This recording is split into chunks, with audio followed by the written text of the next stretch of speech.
Hi, my name's Rob. So I'm married to my beautiful wife Megan. We've got 3 kids, Shelby 21, Noah's 19 and Holly's 17. She's just got a licence, so we're free. It's cool. About 5 or 6 years ago I got testicular cancer and had the surgery. It was all good, they'd got it all out, there was no issue, move on. And so we moved on with life. And it was hard at the time telling our kids, hey, Dad's got cancer. But because it was taken out and removed very quickly and contained, we sort of moved on quickly from that. It wasn't until probably about 6 months later where just in normal checkups, they'd found that it had spread and was in my lymph nodes, and the lymph nodes going from there up to your kidney. And so that was a major shock for us as a family. It was like, what we thought, Dad's had his one hit, now he's over it, it's back. And so, I had to have radiation, and radiation was, they told me, you'll have 5 weeks of radiation. You think, oh yeah, 1 a week for 5 weeks, piece of cake. But it was 5 days a week for 5 weeks. And it just smashed me in terms of, I'd never wish chemo on anyone, but radiation, it was hard, and the relentless day in, day out going through that. And so anyway, we had the radiation and the family turned up on my last day, and that was awesome. So you have your radiation, and then what they do is they wait 6 weeks to retest you to make sure they've got it all.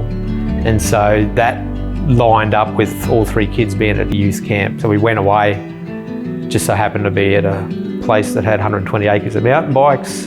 So the first day we had dinner and all that, and then the next day I was itching to go for a mountain bike ride, waiting on this call to say, yep, you're cancer free and all that. And so I went for a mountain bike ride, and about 5 k's from the end. I don't know, I have got half an hour of memory I don't know and can't remember, and I ended up basically fractured neck, fractured back, fractures all over me, and then ending up in emergency at Ipswich and waiting for results to see whether I was cancer free. So Megan copped all that and then more. So I walked out of hospital the next day, came home, I had a neck brace on, all my shoulder was smashed up. So I looked like death warmed over, and this was on a Friday. And on the Saturday night I was in the shower and had literally just said to Megan, I'm not going to go to church tomorrow, understandably. And then in the shower I just had a full spiritual warfare attack. And then long and the short, God said, no, if you have a faith, you need to be able to teach your kids that you have a faith.